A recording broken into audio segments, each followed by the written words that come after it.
Nakatakdang magkaroon ng pansamantalang power interruption sa ilang bahagi ng Angadanan at Cauayan City ngayong araw, March 16, 2026 mula alas 9 ng umaga hanggang alas 12 ng tanghali. Ayon sa abiso ng Isabela Electric Cooperative 1, maapektuhan ng naturang pagkawala ng kuryente ang mga lugar na sakop ng Feeder 2 ng District 1 Substation. Kabilang sa maapektadong barangay sa Angadanan ang Banawag, Bonifacio, Calaucan, Liuliwa, Macanyaw, Mangandingay, Rangayan, San Roque at Saranay. Samantala, kabilang naman sa maapektuhan sa Cauayan City ang Bacolod, Baringin Norte at Sur, Buena Suerte, Buyon, Kabugao, Kasalatan, Kulalabat, Daburab, Rivera, Janao, Disimuray, Duminit, Gagabutan, Gapal, Guyabal, Labinab, Linglingay, Maligaya, Manawag, Rizal, Rogus, Santa Luciana, Santa Maria, Sinipil, Villa Concepcion at ilang bahagi ng District 3, kabilang ang Sitio Buduan at Sitio Manalpaak. Isasagawa ang power interruption bilang bahagi ng kahilingan ng Cauayan City District 1 Substation kaugnay ng proyekto ng Cauayan City Engineering Office para sa paglalagay ng solar street light sa Barangay Santa Luciana. Maaari namang maibalik ang supply ng kuryente ng mas maaga kapag natapos agad ang isinasagawang gawain.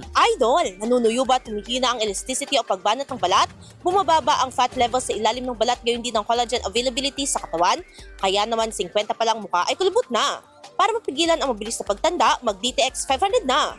Pinaparami ang cell regulators gaya ng retinols, peptides at growth factors para sa collagen metabolism and production. Sa DTX 500, hindi lang balat mo ang magiging makinis kundi ang selula ng iyong buong katawan. Para maging healthy, mag-DTX 500 palagi. Para sa IFM News, ako si Idol Sena Marie Akdang, Idol! IFM News.